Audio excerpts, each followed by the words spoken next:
अथर भी आरुष की आइसक्रीम से एक बाइट ले। वह आइसक्रीम आरुष की तरफ बढ़ा देता है। ले अब तू खा। अथर आरुष से बोलता है। दोनों एक जगह पर खड़े एक दूसरे से बातें करने लगते हैं। वहीं जीविका जी कुछ आगे बढ़ जाती हैं। दोनों खड़े हुए जीविका जी को देखते हैं। इस वक्त जीविका जी बिल्कुल किसी छोटे से बच्चे की तरह अपने दोनों हाथों में पकड़ी हुई आइसक्रीम बारी बारी से खा रही थी, ऐसे जैसे कि आइसक्रीम कोई उनसे छीन लेगा। उनको इस तरह से जल्दी जल्दी आइसक्रीम खाते हुए देख दोनों के चेहरे पर मुस्कुराहट आ जाती है। आरुष, माँ आज कितने दिनों बाद खुश लग रही है ना? अथर आरुष से पूछता है। हाँ भाई, खुश तो हैं, लेकिन पता नहीं कब फिर से उन्हें अटैक आ जाए और ये सोचकर डर लगता है। आरुष चिंतित आवाज में जीविका जी की तरफ देखते हुए ही अथर्व से बोलता है। अथर्व अब खामोश हो जाता है। भाई कब तक चलेगा ये सब? माँ कब ठीक होंगी? मुझे मेरी पहली वाली माँ चाहिए, जिसकी गोद में सर रखकर सुकून पा सकूं। आरुष नम आंखों से अथर्व से पूछता है। ठीक हो जाएंगी आरुष, तू परेशान मत हो। अथर्व आरुष को कंधे से पकड़ उसे अपने गले लगाता हुआ बोलता है। प्लीज भाई जल्दी से माँ को ठीक कर दो ना। मैं माँ को ऐसी हालत में नहीं देख सकता। आरुष अपनी दोनों बाहें अथर्व के गले में डाल बोलता है। अथर्व उसके सिर को सहलाते हुए उसे शांत करवाने लगता है। तू ये बच्चों की तरह क्या रो रहा है? बड़ा हो गया है तू। चल माँ के पास चलते हैं। अथर्व आरुष को खुद से अलग करता हुआ उसके गालों पर एक चपत मारता हुआ उसे बोलता है। दोनों अब जीविका जी की ओर चले जाते हैं। माँ, अब हम घर चलें? अथर्व अपनी पेंट की पॉकेट से रुमाल निकाल जीविका जी के हाथों को साफ करते हुए उनसे बोलता है। अब तक जीविका जी की आइसक्रीम खत्म हो चुकी थी। नहीं, मुझे और भी आइसक्रीम खानी है। मुझे और बहुत सारी आइसक्रीम खानी है। जीविका जी बच्चों की तरह जिद करती हुई अथर्व से बोलती हैं। ठीक है माँ, आप बैठिए। मैं आपके लिए बहुत सारी आइसक्रीम लेकर आता हूँ, लेकिन हम घर चलकर खाएंगे। ठीक है ना? अथर्व समझाते हुए जीविका जी से बोलता है। ठीक है, लेकिन बहुत सारी आइसक्रीम होनी चाहिए। तुम मेरी बात मानोगे, तभी मैं तुम्हारी बात मानकर वापस घर पर चलूंगी। जीविका जी किसी छोटे बच्चे की तरह सिर हिलाते हुए अथर्व से बोलती हैं। हाँ हाँ, बहुत सारी हैं आइसक्रीम, लेकर चलेंगे। आरुष, माँ के लिए बहुत सारी आइसक्रीम लेकर आओ। हम सब घर पर एक साथ बैठकर खाएंगे। अतः जीविका जी की ओर देखते हुए ही आरुष से बोलता है। आरुष वापस उस आइसक्रीम की स्टॉल की ओर चला जाता है और अथर्व कार की ओर। अथर्व कार के पास पहुंच जीविका जी को उसमें बिठाता है। कुछ ही देर में आरुष भी आइसक्रीम का पैकेट लेकर कार के पास आता है। चलो भाई। आरुष कार में बैठते हुए अथर्व से बोलता है। अथर्व कार ड्राइव करने लगता है। तीनों कुछ ही देर में बिला पहुंच जाते हैं। अथर्व कार रोककर जैसे ही जीविका जी की ओर देखता है, जीविका जी कार की विंडो से अपना सिर टिकाए हुए सो चुकी थी। आरुष भी अब तक आइसक्रीम का पैकेट लिए हुए कार से बाहर निकल चुका था। अतर्व बड़े ही ध्यान से कार का डोर खोलता है और जीविका जी को गोद में उठा उनके बेडरूम तक ले जाता है। बेड पर सुला उन्हें ब्लैंकेट से अच्छे से कवर करता हुआ वह वहीं जीविका जी के पास ही बैठ जाता है। आरुष भी अब तक वहां आ चुका था। भाई आप रुकेंगे या जाएंगे? आरुष अथर्व से पूछता है। जाना पड़ेगा आरुष। अथर्व आरुष से बोलता है। भाई मुझे बिल्कुल भी अच्छा नहीं लगता जब आप चले जाते हैं। माँ की ऐसी कंडीशन है और आप भी घर में नहीं होते हैं। आरुष अथर्व से बोलता है।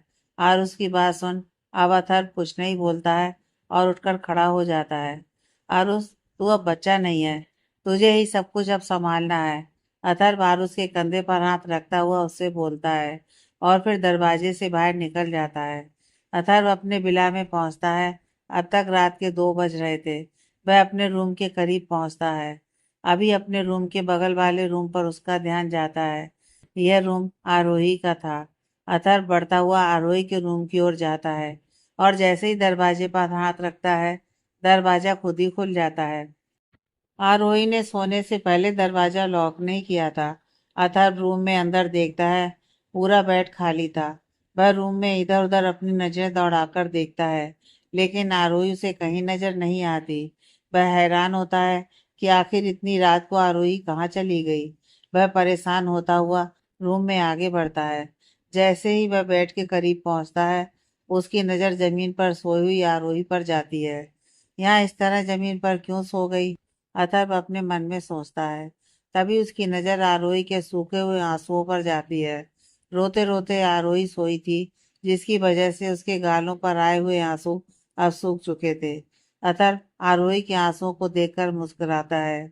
बस इतने में ही तुम परेशान हो गई? अभी तो तुम्हें न जाने कितना रोना है, कितना दर्द झेलना है। उन सब का हिसाब तुम्हें देना है, जो दर्द तुमने मेरी फैमिली को दिया है, मुझे दिया है। अथर्व अपने चेहरे पर सातिर मुस्कुराहट लिए हुए आरोही की तरफ देख उससे बोलता है। कुछ देर तक वहीं खड़ी आरोही को देखता रहता है। फिर वापस अपने रूम में लौट आता है और बेड पर लेट पुरानी बातें सोचने लगता है। कितनी खुश हुआ करती थी उसकी फैमिली, उसकी माँ जीविका जी, जिनसे वह बहुत प्यार करता था। जीविका जी उसकी खुशी के लिए कुछ भी कर सकती थी। शायद अगर वह उसे इतना प्यार नहीं करती तो आज उनकी फैमिली की एक कंडीशन नहीं होती। काश वह अथर्व को उस बात के लिए मना कर देती जिसकी वजह से आज ये सब हुआ था। काश काश की जीविका जी अथर्व से इतना प्यार ना करती। काश जीविका जी या उसके डैड अथर्व की खुशी के लिए राजी ना हुए होते। काश उन्हें अथर्व की खुशियों की इतनी परवाह ना होती, तो आज वो सभी बहुत खुश होते। सब कुछ ठीक होता। ना ही अथर्व की माँ जीविका जी ऐसी हालत में होती और ना ही उसके डैड के साथ वैसा कुछ हुआ होता। वह सब हंसी खुशी साथ में जिंदगी बिता रहे होते। ये गम का पहाड़ जो उनके ऊपर टूटा था, ऐसा कुछ भी ना होता अगर अथर्व की खुशी की सबको इतनी परवाह ना होती। यही सब सोचते हुए अथर्व के दिल में बहुत जोर का तूफान उठता है, लेकिन वह अपनी दोनों आंखें बंद कर अपने दिल में उठ रहे तूफान को बर्दाश्त करने की कोशिश करता है। दिल में उठ रहे तूफान को शांत करते हुए अथर्व को न जाने कब नींद आ जाती है। अगली सुबह दरवाजे के खटखटाने से उसकी आंखें खुलती हैं। कम इन। अतः बेड पर बैठता हुआ बोलता है और बेड की साइड टेबल पर रखा हुआ अपना फोन उठा उसमें टाइम देखने लगता है। परमिशन मिल जाने पर दरवाजे पर खड़ी आरोही अंदर आती है। इस वक्त उसके हाथों में कॉफी का मग था। वह अपने हाथों में लिए हुए कॉफी को मग को लाकर अथर्व के बेड के साइड टेबल पर रखती है। Good morning sir. आरोही बिना अथर्व की ओर देखे हुए ही बोलती है और रूम से बाहर चली जाती है। अथर्व नजरें उठाकर जाती हुई आरोही को देखता है। कितना एटीट्यूड भरा है इस लड़की में। अथर्व दरवाजे की ओर देखता हुआ खुद से बड़बड़ाता है और अपने फोन को स्क्रॉल करता हुआ कॉफी के मग को उठाकर एक सिप लेता है। कॉफी पीता हुआ वह अपने फोन में आज का शेड्यूल चेक करने लगता है। यह उसकी रोज की आदत थी। उठने के बाद ही वह अपने पूरे दिन का शेड्यूल चेक कर लिया करता था। कुछ देर बाद वह उठकर बाथरूम में चला जाता है। इधर आरोही किचन में आकर अथर्व के लिए ब्रेकफास्ट रेडी करने लगती है। बाथरूम से निकल अथर्व अपने जिम में चला जाता है और आरोही किचन में बिजी हो जाती है। लगभग 8 बजे अथर्व ब्रेकफास्ट के लिए आता है और डाइनिंग टेबल के करीब चेयर खींच उस पर बैठ जाता है। आज उसके दिमाग में आरोही को परेशान करने का एक नया ही आइडिया चल रहा था। अथर्व के बैठते ही आरोही उसके सामने रखी हुई प्लेट को सीधा करती है और उसमें गरम गरम आलू के पराठे दही के साथ रखती है और दूर जाकर खड़ी हो जाती है। अथर्व एक नज़र अपने सामने प्लेट में रखे हुए आलू के पराठे और फिर आरोही पर नजर डालता है। आरोही की तरफ देखते हुए ही वह अपने सामने रखी प्लेट को उठाकर जमीन पर फेंक देता है। जमीन से टकराते ही प्लेट टुकड़े टुकड़े हो जाती है। आरोही यह देखकर सहम जाती है और डरी हुई सवालिया नजरों से अथर्व की ओर देखने लगती है। क्या बकवास ब्रेकफास्ट रेडी किया है तुमने? इतना ऑयली फूड मैं नहीं खाता। अथर्व गुस्से में चीखता हुआ आरोही से बोलता है। आरोही जो पहले से ही डरी हुई थी, अथर्व के प्लेट को फेंकते हुए देख अथर्व की गुस्से भरी आवाज सुन और भी डर जाती है। ऐसा भी क्या बना दिया उसने? वही बनाया जो कुछ राघव ने उसे बताया था कि अथर्व ब्रेकफास्ट में यह सारी चीजें लेना पसंद करता है। आरोही ने तो बस उसे जो बताया गया था उसे ही फॉलो किया। फिर अथर्व का ऐसा बर्ताव किस लिए? क्या कारण था इस बर्ताव का? आरोही समझ नहीं पा रही थी। अथर्व गुस्से भरी जलती नजरों से आरोही की ओर देखता है। सिर्फ 1 घंटा है तुम्हारे पास। इस 1 घंटे में तुम मेरे लिए हेल्दी ब्रेकफास्ट बनाकर ऑफिस लेकर आओगी। अथर्व आरोही की ओर देखता हुआ उससे बोलता है और टेबल पर रखा हुआ अपना फोन उठा बाहर की ओर निकल जाता है। आरोही डरी सहमी सी जमीन पर गिरकर टूटी हुई प्लेट को देख रही थी। उसका ध्यान कार के स्टार्ट होने की आवाज से टूटता है। वह अपनी नजरें उठाकर दरवाजे की तरफ देखती है जहां से अथर्व अभी गया था। तभी उसे अथर्व की कही हुई बात याद आती है। सिर्फ और सिर्फ 1 घंटा है तुम्हारे पास। इस 1 घंटे में ब्रेकफास्ट लेकर मेरे लिए मेरे ऑफिस में आना है। आरोही अपनी नजर वहां लगी हुई दीवार घड़ी पर डालती है और अपनी आंखों में आए हुए आंसुओं को पोंछ किचन की तरफ चली जाती है। उसे 1 घंटे के अंदर ब्रेकफास्ट रेडी कर ऑफिस भी लेकर पहुंचना था। ऑफिस का रास्ता ही लगभग 45 से 50 मिनट का था। उसके पास 10 मिनट बचे हुए थे ब्रेकफास्ट रेडी करने के लिए। आरोही का तो जैसे दिमाग ही काम करना बंद कर दिया था। वह कैसे 10 मिनट में अथर्व के लिए ब्रेकफास्ट बना सकती थी। लेकिन उसे यह करना था, क्योंकि अगर वह यह नहीं करती तो अथर्व फिर ना जाने उसे क्या करता। क्योंकि अगर वह यह नहीं करती तो अथर्व ना जाने उसे फिर कौन सी पनिशमेंट देता। यह सोचकर आरोही अपना दिमाग लगाती है और पराठा बनाने के बाद बचे हुए आलू से वह सैंडविच रेडी करती है और उसे डिब्बे में पैक कर ऑफिस के लिए निकल जाती है। आरोही ऑफिस में एंटर करती है और रिसेप्शन के पास जाती है। रिसेप्शन पर खड़ी हुई लड़की से वह अथर्व के बारे में पूछती है। वह लड़की पहले से ही आरोही को जानती थी। अरे मैम, आप यहाँ? क्या हालत बना रखी है आपने। आरोही के पसीने से भीगे हुए चेहरे, जिस पर उसके बाल उड़कर चिपके हुए थे, देख कर वह रिसेप्शनिस्ट आरोही से पूछती है। अरे कुछ नहीं, तुम ये बताओ, सर क्या अपने केबिन में है? अपने दुपट्टे से अपने पसीने को पोंछती हुई आरोही रिसेप्शनिस्ट से पूछती है। यस मैम, सर अपने केबिन में ही है। रिसेप्शनिस्ट आरोही को जवाब देती है। ठीक है, मैं जाती हूँ। आरोही रिसेप्शनिस्ट से बोलती है। लेकिन मैम, सर एक मीटिंग में बिजी हैं।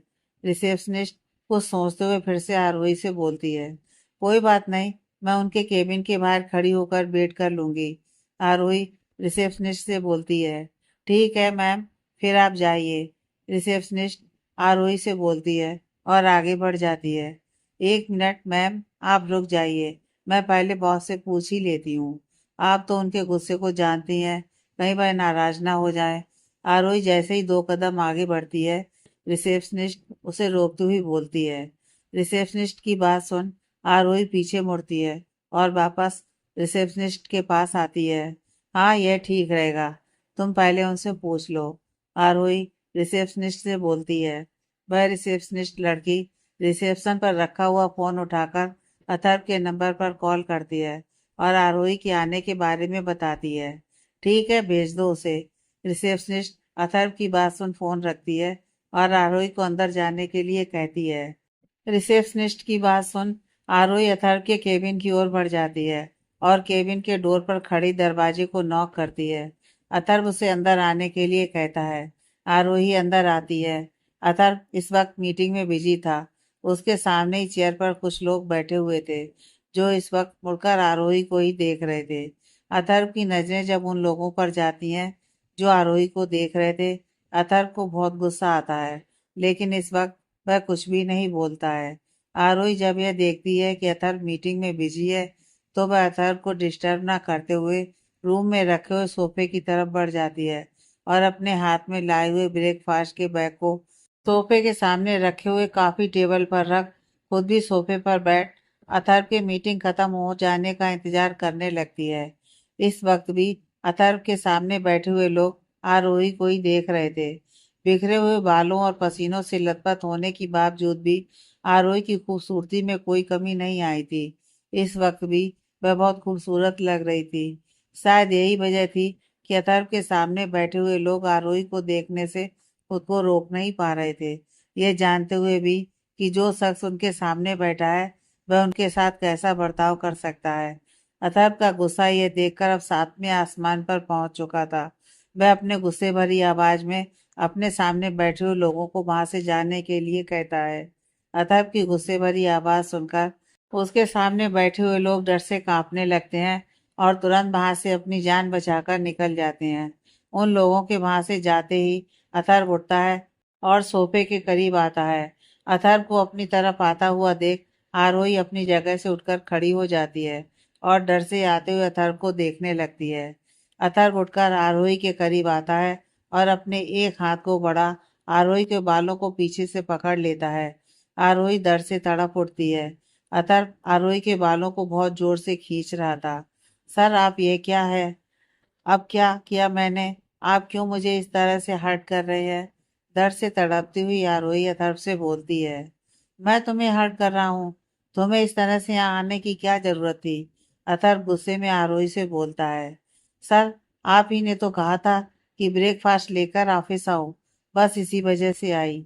ये आपका ब्रेकफास्ट है। आरोही सामने रखे कॉफी टेबल पर रखे हुए बैग की तरफ इशारा करते हुए अथर्व से बोलती है। अथर्व की नजर अब आरोही की आंखों पर जाती है, जो इस वक्त आंख आंसुओं से भर चुकी थी। अथर्व आरोही की आंखों में भरे हुए आंसुओं को देखकर एक झटके में ही उसके बालों को छोड़ देता है। आइंदा से इस तरह से मेरे ऑफिस में मत आना। अथर्व आरोही की ओर देखता हुआ उससे बोलता है। सर, मैं कहाँ आने वाली थी? मैं तो सिर्फ आपके कहने की वजह से आई हूँ। आरोही अपने एक हाथ से अपने सर के पीछे के बालों को पकड़ते हुए अथर्व से बोलती है। चली जाओ यहाँ से, मुझे तुम्हारी शक्ल नहीं देखनी है। अथर्व आरोही से बोलता है। यह बात सुनकर आरोही अथर्व की आंखों में देखने लगती है। इस वक्त जितना दर्द अथर्व के बालों को खींचने की वजह से आरोही को नहीं हुआ था, उससे ज्यादा उसे कहे हुए शब्द आरोही को तकलीफ पहुंचा रहे थे। अथर्व की गुस्से भरी आवाज सुनकर आरोही रोती हुई अथर्व के केबिन से निकल जाती है। अथर्व आरोही के जाने के बाद वहीं सोफे पर गिर जाता है और गुस्से में अपने दोनों मुट्ठियों को बंद करते हुए अपनी आंखें बंद कर सोफे के बैग पर टिका लेता है। इस वक्त वह अपने गुस्से को कंट्रोल करने की कोशिश कर रहा था। तभी उसे अपने सामने बैठे हुए लोगों की नजरें याद आती हैं, जो आरोही को निहार रहे थे। अथर्व अपनी आंखें खोलता है और वापस अपने टेबल के पास आता है। अपने टेबल पर रखा हुआ अपना फोन उठा वह किसी को कॉल करता है। अब फोन डिस्कनेक्ट कर देता है। वही टेबल के पास ही खड़ा अपने चेयर के पीछे लगी हुई गिलास विंडो से बाहर देखने लगता है। इस वक्त उसकी आंखें भी नम हो चुकी थीं। तभी केबिन का डोर खुलता है। अथर्व अपना चेहरा घुमा डोर की ओर देखने लगता है। डोर पर आरोही ही थी। आरोही को वापस यहाँ देखकर अथर्व की आंखों में थोड़ी सी हैरत आती है। ये फिर यहाँ? अथर्व अपने मन में सोचता है। आरोही की नजरें भी अथर्व पर जाती हैं। अथर्व अपना चेहरा दूसरा साइड गिलास विंडो की तरफ घुमा लेता है, लेकिन आरोही तब तक अथर्व की आंखों की नमी देख चुकी थी और वह काफी हैरान थी। वह वापस टेबल के करीब आती है जिस पर उसका फोन रखा हुआ था और वह अपना फोन उठा डोर की तरफ मुड़ जाती है। तभी वह अपने आगे बढ़ते हुए कदमों को रोक लेती है और मुड़कर अथर्व की ओर देखती है, जो अभी भी अपने चेहरे को घुमाए विंडो से बाहर की ओर देख रहा था। क्या है इस इंसान में? मैं समझ क्यों नहीं पा रही हूँ। यह जो दिख रहा है, जो बर्ताव कर रहा है, यह वह इंसान तो नहीं है। कुछ तो ऐसा है जो इन सबके पीछे है। क्या वजह है अथर्व के ये सब करने की? आरोही अथर्व की ओर देखती हुई अपने मन में सोचती है। तभी उसका ध्यान ब्रेकफास्ट की ओर जाता है। वह तो यहाँ अथर्व के लिए ब्रेकफास्ट लेकर आई थी। सुबह से अथर्व ने कुछ नहीं खाया था। वह अथर्व के करीब जाती है। अथर्व अभी भी रूम से बाहर ही देख रहा था। वह अथर्व का हाथ पकड़ लेती है और उसे सोफे के पास ले आती है। अथर्व को भी कुछ समझ में नहीं आता है कि आरोही अचानक उसका हाथ पकड़ ऐसे क्यों खींच रही है। अथर्व भी खिंचा हुआ आरोही के साथ सोफे के पास आ जाता है। आरोही अथर्व को सोफे पर बिठाती है और अपने साथ लाया हुआ ब्रेकफास्ट का बॉक्स खोल अथर्व के सामने रख देती है। खा लीजिए, आपने सुबह से कुछ भी नहीं खाया है। आरोही अपने हाथों में सैंडविच का एक टुकड़ा उठा अथर्व की ओर बढ़ाते हुए बोलती है। अथर्व हैरानी से आरोही को देख रहा होता है। क्या है ये लड़की? अभी मैंने इसके साथ ऐसा बर्ताव किया है और यह है कि मुझे ब्रेकफास्ट करवा रही है। अथर्व आरोही की ओर देखता हुआ सोचता है। इस वक्त अथर्व के चेहरे का भाव पूरी तरह से बदल चुका था। अभी तक उसकी आंखों में जो नमी थी वह जा चुकी थी और उसकी जगह उसकी आंखें गुस्से से धधक रही थी। वह आरोही को अपनी गुस्से भरी लाल आंखों से देखता है। अथर्व की गुस्से भरी लाल आंखें देख आरोही सहम सी जाती है और फौरन अपने हाथ में पकड़ा हुआ सैंडविच का टुकड़ा वापस बॉक्स में रखती है। और अपनी जगह से उठ जाती है। देखिए, आपको जो भी गुस्सा या नाराजगी है उसे अलग रखिए। किसी और की वजह से आप अपना नुकसान क्यों कर रहे हैं? ब्रेकफास्ट कर लीजिए, मैं जाती हूँ। आरोही अथर्व की ओर देखती हुई उसके सामने खड़ी हो बोलती है और फौरन वहां से रूम के बाहर निकल जाती है। वह एक सेकंड के लिए भी वहां नहीं रुकती है। उसे डर था कि कहीं अगर वह रुकी तो फिर से अथर्व के गुस्से का सामना न करना पड़े। वह अथर्व के केबिन के बाहर आकर वह एक चैन की गहरी सांस लेती है और मुड़कर केबिन की ओर देखती है। बाप रे बाप, इसके सामने जाना तो शेर की गुफा में जाने के बराबर है। आरोही अपने सिर पर हाथ रखकर गहरी सांस लेती है और बोलती है। वह ऑफिस के एग्जिट की ओर बढ़ जाती है। तभी उसे फिर से वह रिसेप्शनिस्ट मिलती है। मैम, क्या सर से आपकी बात हो गई? वह रिसेप्शनिस्ट आरोही से पूछती है। हाँ, हो गई। आरोही रिसेप्शनिस्ट से बोलती है। आप ऑफिस कब से ज्वाइन कर रही हैं? आपके जाने के बाद तो ऑफिस में मज़ा ही नहीं आता है। हम सब कितना एंजॉय किया करते थे। अब तो बॉस के डर से पूरा ऑफिस का माहौल डर वाला बना रहता है कि ना जाने कब कौन बॉस के गुस्से का शिकार हो जाए। वह रिसेप्शनिस्ट आरोही से बोलती है। आरोही हैरानी से रिसेप्शनिस्ट की ओर देखती है, लेकिन वह जल्दी ही अपने चेहरे के भाव को बदल लेती है। हाँ, अभी नए हैं ना, जल्दी सब कुछ ठीक हो जाएगा। फिर देखना, पहले की तरह सभी ऑफिस में काम के साथ साथ एंजॉय भी करेंगे। आरोही रिसेप्शनिस्ट को समझाती हुई बोलती है। काश मैम, ऐसा ही हो। रिसेप्शनिस्ट आरोही से बोलती है। ऐसा ही होगा, तुम परेशान मत हो। आरोही रिसेप्शनिस्ट के कंधे पर हाथ रखते हुए मुस्कुराती हुई उससे बोलती है और बाहर की ओर निकल जाती है। मैम, रिसेप्शनिस्ट आरोही को रोकती हुई बोलती है। हाँ, क्या हुआ? आरोही मुड़ती हुई पूछती है। मैम, आप जब केबिन के अंदर गई तो कुछ हुआ था क्या? रिसेप्शनिस्ट थोड़ा सकचाती हुई आरोही से पूछती है। नहीं तो, क्यों, क्या बात हुई? आरोही रिसेप्शनिस्ट से पूछती है। कुछ नहीं मैम, वह जो लोग बहुत से मीटिंग के लिए आए थे ना, बॉस ने उन्हें पूरी तरह से बर्बाद कर दिया। वह सड़क पर आ चुके हैं। उनका पूरा बिजनेस खत्म हो चुका है। रिसेप्शनिस्ट आरोही से बोलती है। आरोही हैरानी से उस रिसेप्शनिस्ट की ओर देखने लगती है। अतः सर ऐसा क्यों करेंगे? आरोही रुकती हुई उस रिसेप्शनिस्ट से पूछती है। इस वक्त आरोही के दिमाग में बहुत सारे सवाल चल रहे थे। पता नहीं मैम, यह तो मुझे भी समझ में नहीं आ रहा है, लेकिन यह बात सच है। वह लोग अब पूरी तरह से बर्बाद हो चुके हैं। रिसेप्शनिस्ट अपने चेहरे पर परेशानी के भाव लाती हुई आरोही से बोलती है। पता नहीं, मुझे नहीं इस बारे में कुछ पता है कि उन्होंने ऐसा क्यों किया। तुम श्योर हो कि वैसा अथर्व सर ने किया है? आरोही उस रिसेप्शनिस्ट से पूछती है। यस मैम, आप खुद ही देख लीजिए। रिसेप्शनिस्ट आरोही से बोलती है और आरोही का हाथ पकड़ रिसेप्शन एरिया में लगे हुए टीवी की तरफ आती है। टीवी पर इस समय न्यूज चल रही थी। अग्रवाल एंड सन्स कंपनी पूरी तरह से दिवालिया हो चुकी है। ये सब अचानक से कैसे हुआ, किसी को कुछ समझ में नहीं आ रहा है। अचानक इस कंपनी के साथ ऐसा कैसे हो सकता है, क्योंकि अभी लगभग 2 दिनों पहले ही ये कंपनी प्रॉफिट में जा रही थी। फिर अचानक ये सब कैसे हुआ? हमारे विशेषज्ञ इसकी जांच पड़ताल करने में लगे हुए हैं। टीवी पर न्यूज रीडर बता रही थी। आरोही भी यह न्यूज़ सुनकर थोड़ी सी शॉक्ड थी। लेकिन तुम ये कैसे कह सकती हो कि ऐसा अथर्व सर ने ही किया है? आरोही सवालिया नजरों से उस रिसेप्शनिस्ट को देखती हुई उससे सवाल करती है। मैम, क्योंकि वो रिसेप्शनिस्ट कुछ कहती हुई रुक जाती है। बोलो, यह सब तुम्हें कैसे पता? तुम कैसे कह सकती हो कि यह सब अथर्व सर ने ही किया है? आरोही फिर से अपने सवाल को दोहराती हुई उस रिसेप्शनिस्ट से पूछती है। रिसेप्शनिस्ट डर से भरी हुई निगाहों से आरोही को देखती है। आरोही रिसेप्शनिस्ट को देख समझ जाती है कि वह कुछ भी कहने से डर रही है। तुम डरो मत, साफ साफ बताओ, तुम ऐसा क्यों कह रही हो? क्यों तुम्हें लगा कि ऐसा अथर्व सर ने किया है? आरोही रिसेप्शनिस्ट के कंधे पर अपना हाथ रख उसे सांत्वना देती हुई उससे पूछती है। मैम, मेरे पास इस बात का कोई प्रूफ तो नहीं है, लेकिन यह काम इस पूरी इंडस्ट्री में बॉस में ही इतना दम है कि वह ऐसा कर सकते हैं। बाकी आप न्यूज़ देखकर खुद ही समझ सकती हैं। रिसेप्शनिस्ट आरोही से बोलती है। और इतना बोल वह चुप हो जाती है। आरोही अब अपने चेहरे को घुमा फिर से टीवी की ओर देखने लगती है। रिसेप्शनिस्ट आरोही से बोलती है, मैम रिसेप्शन खाली पड़ा हुआ है, मैं वहां जाती हूँ।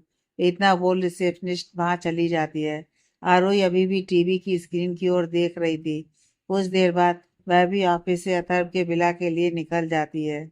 विला में वह अपने कमरे की बालकनी में खड़ी बाहर की ओर देख रही थी। कुछ तो है जो अथर्व सर छुपा रहे हैं। वह ऐसे तो नहीं थे। जब मैं पहली बार उनसे मिली थी तब वह कुछ और ही थे, और आज मैं जिस अथर्व को जान रही हूँ वह कोई और ही है। आज अथर्व सर की आंखों की नमी को देखकर मुझे एहसास हो गया है कि कुछ तो ऐसा है जिसे मैं नहीं देख पा रही हूँ। लेकिन आखिर क्या वह मुझसे जुड़ा हुआ है? शायद हाँ, वरना वह ऐसा बर्ताव मेरे साथ नहीं करते। मैं किसी भी इंसान को पहचानने में इतनी बड़ी गलती नहीं कर सकती। जिस अथर्व से मैं पहली बार मिली थी वही अथर्व सर का असली चेहरा है। आज मैं जिसे जानती हूँ उन्होंने अपने चेहरे पर मुखौटा ओढ़ रखा है। इस मुखौटे के पीछे का सच मुझे जानना ही होगा। आरोही अपनी बालकनी की रेलिंग को पकड़े हुए यही सोचती है। तभी उसके रूम की डोर पर नॉक की आवाज होती है। आरोही अपनी नजर उठाकर उस ओर देखती है। उसे बालकनी से सिर्फ अपने रूम के बेड ही दिख रहा था। वह बालकनी से अपने रूम में आती है। कौन है, अंदर आ जाओ। आरोही दोबारा दरवाजा की खटखटाने की आवाज सुन बोलती है। दरवाजा खुलता है। इस वक्त दरवाजे पर अथर्व का असिस्टेंट राघव था। राघव को इस वक्त यहाँ देख आरोही समझ चुकी थी कि अथर्व ने ही उसे भेजा होगा। हाँ राघव, कहो क्या बात है? आरोही राघव से पूछती है। मैम, बॉस को कॉफी चाहिए थी। राघव आरोही से बोलता है। ठीक है, तुम चलो, मैं आती हूँ। आरोही राघव से बोलती है। राघव आरोही की बात सुन वहां से चला जाता है।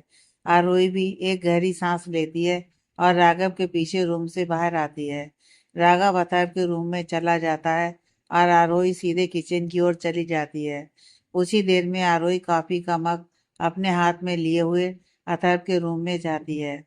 इस वक्त अथर्व के रूम का दरवाजा थोड़ा सा खुला हुआ था। आरोही दरवाजे पर खड़ी हो डोर को नॉक करती है। अंदर आ जाओ। अंदर से अथर्व की आवाज आती है। आरोही दरवाजा खोल अंदर की ओर आती है। वह देखती है अथर्व अपने रिलैक्सिंग चेयर पर बैठे हुए अपने एक हाथ में सिगरेट और दूसरे हाथ में फोन लिए हुए अपने फोन में कुछ देख रहा था। रूम में इस वक्त धुआं पूरी तरह से भरा हुआ था। आरोही कॉफी का मग रूम में रखे हुए कॉफी टेबल पर रखती है और रूम में बनी हुई विंडो को खोलती है जिससे रूम में भरा हुआ धुआं बाहर निकल सके। वापस वह कॉफी टेबल के पास आती है और अपने हाथ में वापस कॉफी का मग उठा अथर्व के करीब आती है। ये आपकी कॉफी। आरोही अथर्व के आगे कॉफी का मग करते हुए बोलती है। हाँ, रख दो यहाँ। अथर्व अपने बगल में रखी हुई छोटी सी टेबल की तरफ इशारा करते हुए आरोही से बोलता है। आरोही काफी कमक अथर्व की चेयर के बगल में रखी हुई छोटी सी टेबल पर रख देती है और कुछ दूर जाकर खड़ी हो जाती है। कुछ देर चुपचाप खड़ी रहने के बाद जब अथर्व कुछ नहीं बोलता है तो आरोही वहां से जाने को होती है। कुछ कदम चलने के बाद आरोही रुक जाती है और फिर से मुड़कर अथर्व की ओर देखती है। अथर्व अभी भी अपने फोन में कुछ देख रहा था और दूसरे हाथ से स्मोक कर रहा था। आरोही वापस लौटकर अथर्व के करीब आती है। मुझे आपसे कुछ पूछना था। अथर्व के करीब पहुंच आरोही अथर्व से बोलती है। आरोही की आवाज सुन अथर्व अपनी नजरें उठा आरोही को देखता है। इस वक्त उसकी नजरों में गुस्सा साफ दिखाई दे रहा था। अथर्व की नजरों में गुस्सा देख आरोही थोड़ी सी डर जाती है, लेकिन फिर भी हिम्मत करके वहीं खड़ी रहती है। मैंने तुम्हें पहले ही बताया था, तुम्हें मुझसे सवाल करने का कोई अधिकार नहीं है। अथर्व गुस्से से भरी हुई आवाज से आरोही से बोलता है। मैं जानती हूँ कि मुझे आपसे सवाल करने का कोई अधिकार नहीं है, फिर भी मुझे आपसे कुछ पूछना है। आरोही अथर्व से हिम्मत करके बोलती है। लगता है तुम्हें तुम्हारी औकात फिर से याद दिलानी होगी। अथर्व चेयर से खड़ा होता हुआ आरोही से बोलता है। नहीं, मुझे मेरी औकात याद है, बस कुछ सवालों के जवाब चाहिए। क्यों आप मेरे साथ ऐसा कर रहे हैं? क्या बिगाड़ा है मैंने आपका? आरोही अथर्व से पूछती है। अथर्व फिर से गुस्से भरी नजरों से आरोही की ओर देखता है और आरोही के बिल्कुल करीब आकर खड़ा हो जाता है। बहुत हिम्मत आ गई है तुम में। जो तुम इस तरह खड़ी हो मेरे सामने सवाल कर रही हो? अथर्व आरोही की आंखों में देखता हुआ उससे बोलता है। आरोही अथर्व के इतने करीब आने की वजह से डर से कांप रही थी, लेकिन आज वह यह तय करके आई थी कि उसे अथर्व से यह जानना ही होगा कि आखिर अथर्व उसके साथ ऐसा क्यों कर रहा है। क्यों कर रहे हैं आप मेरे साथ ऐसा? क्या बिगाड़ा है मैंने आपका? आरोही निर्भीक को अथर्व की आंखों में देखते हुए फिर से उससे सवाल करती है। अतः फिर से आरोही के बालों को पीछे से पकड़ लेता है। तुम्हें अपने किए का जरा भी अंदाजा नहीं है, जो तुम मुझसे इस तरह का सवाल कर रही हो? अथर्व अपने हाथों से आरोही के बालों को पकड़ते हुए उसकी आंखों में गुस्से से घूरते हुए पूछता है। नहीं, मुझे नहीं पता कि मैंने क्या किया है जिसकी वजह से आप मुझे यहाँ इस तरह से रखे हुए हैं। मैं भी जानना चाहती हूँ कि आखिर क्या गलती हो गई है मुझसे जिसकी सजा आप मुझे दे रहे हैं। आरोही अपने आंसुओं से भरी हुई आंखों से अथर्व की ओर देखती हुई उससे पूछती है। सच में? क्या सच में तुम्हें नहीं पता कि तुमने क्या किया है? अथर्व अपने दांतों को पीसता हुआ आरोही से बोलता है। हाँ, मुझे नहीं पता। बताइए तो आखिर क्या गलती हो गई मुझसे जो आप मुझे ऐसी सजा दे रहे हैं? आरोही लगभग रोती हुई अथर्व से पूछती है, क्योंकि अथर्व की पकड़ आरोही के बालों पर मजबूत हो चुकी थी, जिससे आरोही को दर्द हो रहा था। आरोही की आंखों में आंसुओं को देख अथर्व तड़प उठता है। वह एक झटके में ही आरोही को जमीन पर धक्का दे उसे छोड़ देता है। बहुत घटिया और गिरी हुई लड़की हो तुम। इतना कुछ करने के बाद भी तुम मुझसे ये सवाल करने की हिम्मत कर रही हो? अथर्व अपना चेहरा दूसरी ओर घुमा आरोही से बोलता है। इस वक्त अथर्व की नजरों में अपने लिए घृणा के भाव आरोही अच्छी तरह से देख पा रही थी। ऐसा क्या किया मैंने जिससे आपकी नजरों में मेरे लिए इतनी घृणा है? जब आप मुझसे पहली बार मिले थे तब तो आप ऐसे नहीं थे। आरोही अपनी जगह से खड़ी होती हुई अथर्व से पूछती है। बोलिए ना, इतने दिनों में ऐसा क्या हुआ कि आप इतने बदल गए? आरोही अथर्व के करीब आती है और उसकी बाहों को पकड़ती हुई उसे हिलाकर पूछती है। बोलिए ना, क्या वजह है इन सब की? अथर्व के सामने आती हुई वह फिर से अथर्व से सवाल करती है। अथर्व का गुस्सा अब सातवें आसमान पर था। गुस्से में आरोही की गर्दन को पकड़ लेता है। जानना है ना इन सब की क्या वजह है, या तुम यह देखना चाहती हो कि तुम्हारी वजह से कितनी बर्बादी हुई है? अथर्व आरोही की गर्दन को पकड़े हुए उसे सवार करता है। आरोही के दोनों हाथ अपनी गर्दन पर रखी हुई अथर्व के हाथों पर आते हैं। अथर्व ने इतनी जोर से आरोही की गर्दन को पकड़ रखा था कि आरोही को सांस लेने में भी दिक्कत हो रही थी। आरोही का दम घुटने लगता है। वह अब खांस रही थी। अथर्व अपने गुस्से को कंट्रोल करता हुआ आरोही को अपने बेड पर धक्का दे देता है और गुस्से में वहां से निकल जाता है। आरोही अथर्व के बेड पर गिरी हुई गहरी गहरी सांसें ले रही थी। कुछ देर बाद आरोही खुद को संभालती है और बेड से उठती है और रूम में चारों तरफ देखती है। अथर्व वहां नहीं था। वह उठती है और रूम के बाहर आती है। वह इधर उधर अथर्व को ढूंढती है। अथर्व उसे कहीं नजर नहीं आता। उसे इस वक्त अंदाजा हो गया था कि अथर्व इस वक्त कहाँ है, इसलिए वह अथर्व के स्टडी रूम की ओर बढ़ जाती है। उसका अंदाजा सही था। अथर्व स्टडी रूम में ही था, क्योंकि अथर्व की स्टडी की लाइट जल रही थी। आरोही अथर्व के स्टडी रूम के डोर पर पहुंचती है और धीरे से अथर्व के स्टडी रूम का डोर खोलती है।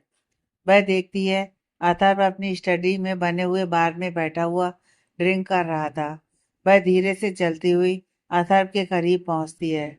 उसके कदमों की आहट इतनी धीमी थी कि अथर्व को अंदाजा भी नहीं लग पाया कि आरोही अंदर आ चुकी है। आरोही अथर्व के हाथों में पकड़ी हुई बोतल पकड़ लेती है। अथर्व हैरानी से आरोही की ओर देखता है। क्या तुम्हें अपनी जान जरा भी प्यारी नहीं है? अथर्व गुस्से में आरोही से पूछता है। आरोही कुछ नहीं बोलती। अथर्व एक झटके में आरोही का हाथ अपनी बोतल से हटा देता है और फिर ड्रिंक करने लगता है।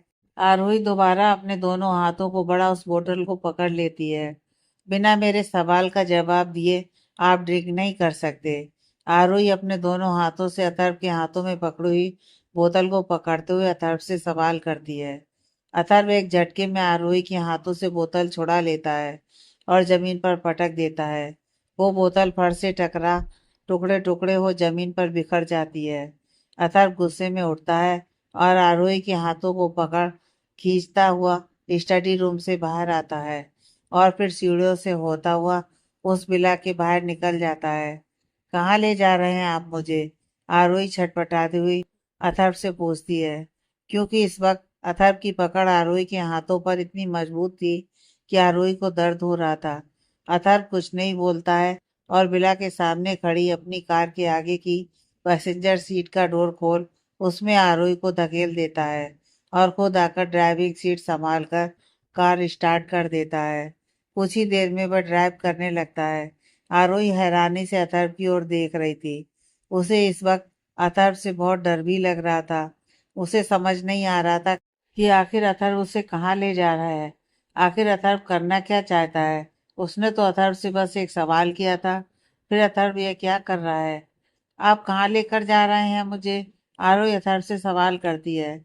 इस वक्त डर उसकी आवाज में साफ महसूस किया जा सकता था। अथर्व एक जलती हुई नजर आरोही पर डालता है, जिससे आरोही सहम जाती है और रोती हुई सामने देखने लगती है। इस वक्त उसकी जरा भी हिम्मत नहीं हो रही थी कि वह अथर्व से कोई और सवाल कर सके, क्योंकि अथर्व की आंखों में इस समय खून उतर आया था। आरोही को ऐसा लग रहा था कि अगर उसने अथर्व से एक और भी सवाल किया तो अथर्व कहीं उसकी जान ही ना ले ले। उसे अब अपने सवाल करने पर पछतावा हो रहा था, लेकिन अब वह कर ही क्या सकती थी सिवाय आंसू बहाने के। अथर्व कार ड्राइव करता हुआ एक दूसरे बिला के सामने अपनी कार को रोकता है और बाहर निकल आरोही की ओर का डोर खोल आरोही का हाथ पकड़ खींचते हुए बाहर निकालता है। आरोही इस वक्त डर से कांप रही थी। उसकी आंखें लगातार रोने की वजह से सूज चुकी थी।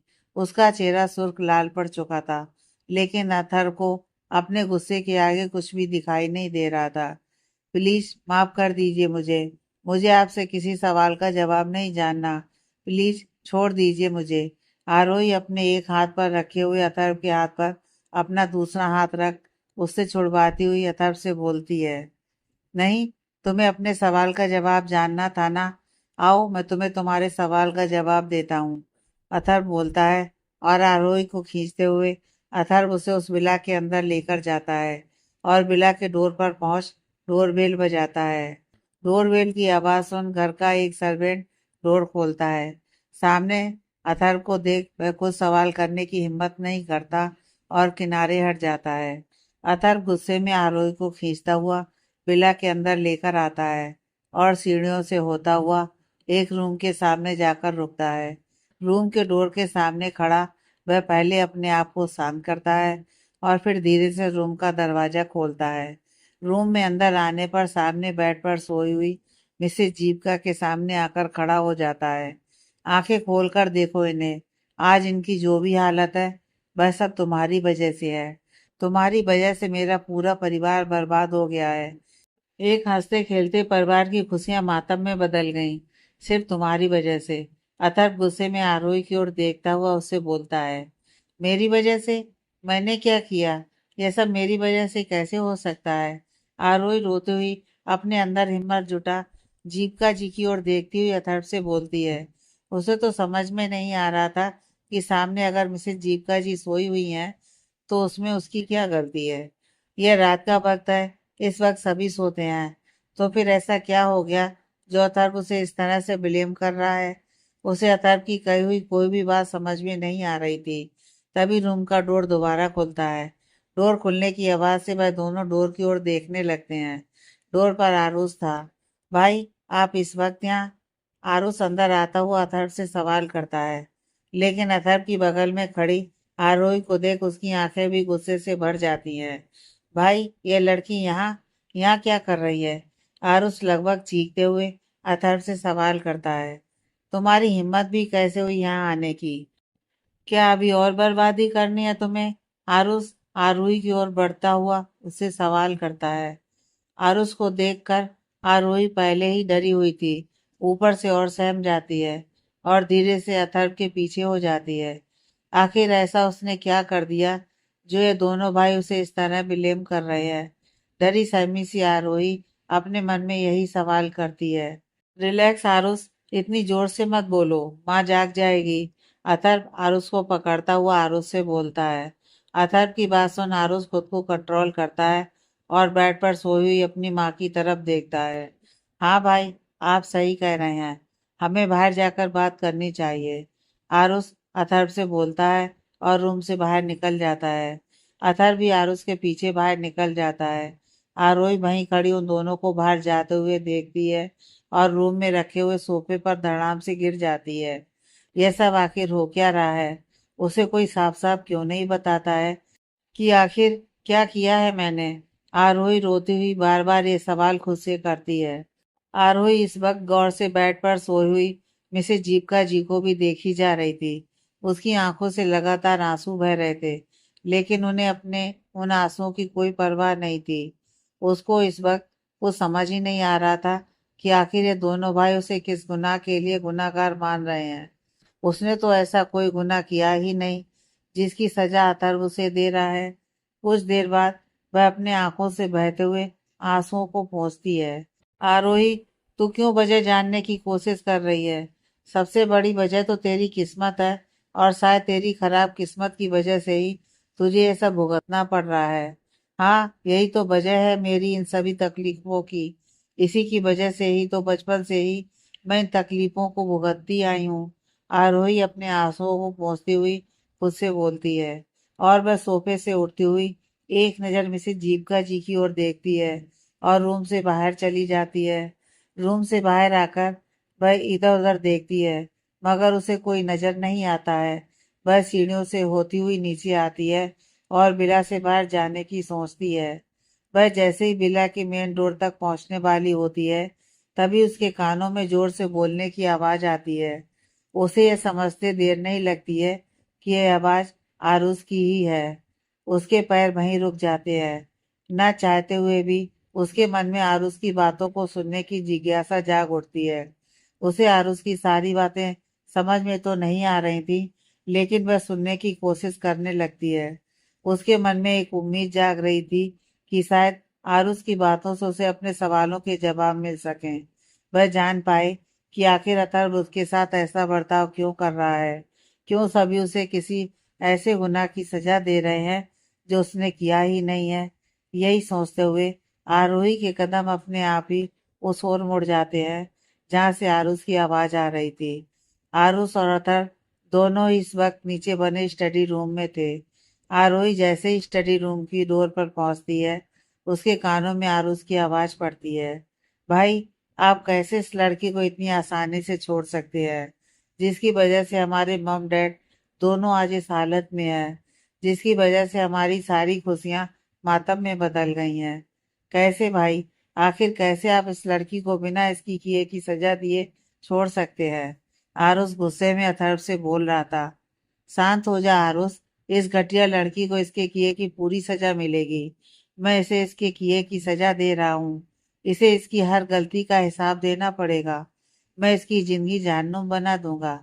तुझे क्या लगता है मैं इतनी आसानी से छोड़ दूंगा? कभी नहीं आरुष। इसे मॉम के एक एक आंसू का हिसाब देना होगा जो इसकी वजह से उनकी आंखों से बहा है। आरुष को समझाते हुए अथर्व उससे बोलता है। आरोही अभी भी स्टडी रूम के बाहर खड़ी हैरानी से स्टडी रूम के डोर को देख रही थी। क्या ये दोनों पागल हैं जो मुझे लेकर कुछ भी बोले जा रहे हैं? मैं तो आज से पहले सिर्फ मिसेस जीविका जी से 2 बार और मिस्टर सिंघानिया से सिर्फ एक बार ही मिली हूँ, वह भी उनकी एनिवर्सरी पार्टी पर। फिर मैं कैसे उनकी किसी भी हालत की जिम्मेदार हो सकती हूँ? क्या हो गया है इन्हें? और अथर्व सर इतने समझदार है, इतना बड़ा बिजनेस एम्पायर संभाल रहे हैं, फिर ऐसे कैसे बिना सिर पैर की बातें कर रहे हैं? आरोही डोर पर खड़ी अपने मन में सोचती है। तभी एक नर्स चिल्लाते हुए वहां आती है, जिसकी आवाज सुनकर अथर्व और आरुष हड़बड़ी में स्टडी रूम से बाहर निकलते हैं। एक तो पहले से ही आरोही सहमी हुई थी, दूसरे उस नर्स की आवाज सुन और भी घबरा जाती है और पीछे की ओर दीवार से लगकर खड़ी हो जाती है। क्या हुआ सिस्टर, क्यों चिल्ला रही हो? स्टडी रूम से बाहर आरुष उससे पूछता है। डैड तो ठीक है? अथर्व गुस्से में उस नर्स से पूछता है। अथर्व भले गुस्से में हो, लेकिन उसकी घबराहट उसकी आवाज से साफ पता चल रही थी। अथर्व सर, आपके डैड की हालत लगातार बिगड़ती जा रही है। मैंने डॉक्टर को फोन तो कर दिया है, वह अभी कुछ ही देर में आते होंगे। नर्स घबराती हुई अथर्व से बोलती है। उसके चेहरे पर भी घबराहट की वजह से पसीना आ चुका था। वह अपने सामने खड़े अथर्व को देख रही थी। तुम क्या कर रही थी वहां? कैसे डैड की हालत खराब हो सकती है? अथर्व दांत पीसते हुए गुस्से में अपनी मुट्ठियों को कसता है और बोलता है। वह नर्स डरी हुई वहां से वापस लौट जाती है जहां मिस्टर सिंघानिया थे। अथर्व और आरुष भी तेज कदमों से अपने चेहरे पर परेशानी के भाव लिए हुए उस रूम की ओर चले जाते हैं। आरोही, जो कुछ दूरी पर दीवार से लगी खड़ी थी, अपने एक हाथ को उठा अपने माथे पर रखती है और जाते हुए अथर्व और आरुष की तरफ देखती है। ये हो क्या रहा है? क्या चक्कर है ये सब? मुझे तो कुछ समझ में ही नहीं आ रहा था। और यहाँ क्या कर रही है? क्या हुआ मिस्टर सिंघानिया को? आरोही खुद से बोलती है।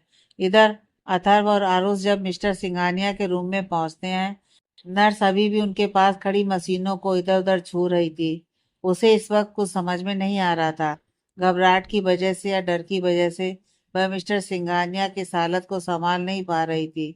मिस्टर सिंघानिया जो बेड पर आंखें बंद किए हुए लेटे थे और उनके चेहरे पर ऑक्सीजन मास्क लगा था, उनके अगल बगल बहुत सारी मशीनें लगी हुई थी। मिस्टर सिंघानिया को इस वक्त सांस लेने में दिक्कत हो रही थी। उनके चेहरे पर इस वक्त ऑक्सीजन मास्क लगे होने के बावजूद भी वह गहरी गहरी सांसें ले रहे थे। अथर्व दौड़कर उनके पास जाता है। डैड, डैड, क्या हुआ डैड आपको? अपने हाथों से मिस्टर सिंघानिया के हाथों को सहलाते हुए अथर्व मिस्टर सिंघानिया से पूछता है। आरुष दूसरी तरफ बैठ जाता है। तभी डॉक्टर वहां आ जाते हैं। अथर्व, बेटा तुम हटो यहाँ से, मैं देखता हूँ सिंघानिया जी को। अथर्व को वहां से हटाते हुए बोलते हैं। यह डॉक्टर उनके फैमिली डॉक्टर थे और मिस्टर सिंघानिया के बहुत अच्छे दोस्त भी थे। यही मिस्टर सिंघानिया और मिसेस जीविका जी का इलाज कर रहे थे। डॉक्टर की बात सुनकर अथर्व बेड से उठकर कुछ दूरी पर खड़ा हो जाता है। डॉक्टर मिस्टर सिंघानिया के पास बैठ उन्हें चेक करने लगते हैं। नर्स, जल्दी से इंजेक्शन तैयार करो, डॉक्टर नर्स से बोलते हैं। डॉक्टर की बात सुन नर्स, जिसके हाथ कांप रहे थे, फौरन इंजेक्शन निकालती है और उसे रेडी कर डॉक्टर को देती है। डॉक्टर नर्स के हाथ से कोई इंजेक्शन लेकर मिस्टर सिंघानिया के हाथों में लगाते हैं। मिस्टर सिंघानिया कुछ देर इंतजार के बाद नॉर्मल हो जाते हैं। अब उन्हें सांस लेने में परेशानी नहीं हो रही थी। डॉक्टर एक गहरी सांस लेते हैं और बेड से उठकर उस जगह आते हैं जहां आरुष और अथर्व दोनों खड़े थे। क्या हुआ अंकल? डैड की आज फिर ऐसी हालत? अथर्व डॉक्टर की ओर देखते हुए उनसे पूछता है। डॉक्टर के चेहरे पर चिंता के भाव साफ देखे जा सकते थे। अभी भी अथर्व के सामने खड़े थे। बोलिए ना अंकल, आप चुप क्यों हैं? अथर्व के बगल में खड़ा आरुष डॉक्टर को शांत खड़ा हुआ देख उनसे पूछता है। डॉक्टर अभी भी चुपचाप खड़े कभी अथर्व को तो कभी आरुष को देखते हैं। क्या हुआ अंकल, कोई परेशानी की बात है क्या? आप ऐसे चुप क्यों खड़े हैं? कुछ तो बोलिए, अथर्व डॉक्टर से बोलता है। क्या बोलूं अथर्व, तुम्हारे डैड की हालत दिन पर दिन खराब होती जा रही है। ऐसा ही रहा तो फिर हम इन्हें अब ज्यादा दिन तक बचा नहीं पाएंगे। डॉक्टर अथर्व के कंधे पर हाथ रखते हुए उससे बोलते हैं। अंकल, आप ऐसे कैसे बोल सकते हैं?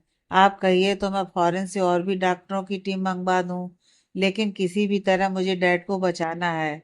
आप इस तरह से हार नहीं मान सकते, अथर्व डॉक्टर से बोलता है। इसके पहले भी तुम कई देशों के बेहतर डॉक्टरों की टीम बुला इन्हें दिखा चुके हो, लेकिन तुम भी अच्छी तरह से जानते हो उससे कोई फायदा नहीं हुआ। अब भगवान पर भरोसा रखो और उनसे प्रार्थना करो। अब भगवान ही इनकी कंडीशन को बेहतर बना सकते हैं। डॉक्टर अथर्व की तरफ देखते हुए उनसे बोलते हैं और वहां से चले जाते हैं। अथर्व, जो खड़ा था, घुटनों के बल जमीन पर बैठ जाता है। ऐसा नहीं हो सकता है, डैड को ठीक होना ही पड़ेगा। मायूस होता अथर्व बेड पर लेटे हुए मिस्टर सिंघानिया की ओर देख बोलता है। हाँ भाई, डैड को ठीक होना ही पड़ेगा। हम इस तरह से हार नहीं मान सकते। अथर्व के कंधे पर हाथ रख आरुष उसे सांत्वना देते हुए बोलता है। हाँ आरुष, तू सच कह रहा है, हम इस तरह से हार नहीं मान सकते। आरुष की ओर देखता हुआ अथर्व बोलता है। इस वक्त दोनों भाई एक दूसरे को संभाल रहे थे। आरोही उस रूम के दरवाजे पर किनारे से छुपकर कभी आरुष और कभी अथर्व तो कभी बेड पर लेटे हुए मिस्टर सिंघानिया को देख रही थी। अथर्व और आरुष को इस वक्त परेशान देखकर आरोही की आंखों में आंसू थे। मैं तो सिर्फ अपने बारे में सोच रही थी, ये दोनों भी कितने परेशान है। आरोही खुद से बोलती है। आगे की कहानी नेक्स्ट पार्ट में।